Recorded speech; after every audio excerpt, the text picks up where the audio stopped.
farzandingiz uchun shunday duo qilsangiz, farzandingiz albatta sizga mehribon bo'ladi, sho'x bo'lsa sho'xliklari qoladi, gapingizga quloq solmayotgan bo'lsa gaplaringizga ham quloq soladi. Farzandingiz bir ishga kirmoqchi bo'lsa yaxshi ishlarga ham kiradi, imtihonga kirmoqchi bo'lsa imtihonlarga ham kirib ketadi. Albatta siz ixlos bilan duo qilib so'rasangiz. Shunday duo qilasiz. Juma kuni asr namozidan keyin qilasiz bu duoni. Qo'lingizga bir stakanga toza suv olasiz. Albatta tahoratli holatda bo'lasiz.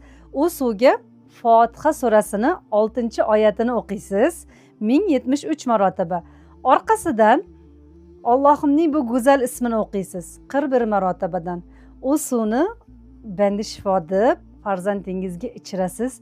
Hamma joyda farzandingiz hammani ko'ziga yaxshi ko'rinishni boshlaydi, savlatli ko'rinadi inshaalloh. Avvalo Alloh, biz hamisha sabablarini qilamiz. Ixlos xalosdir.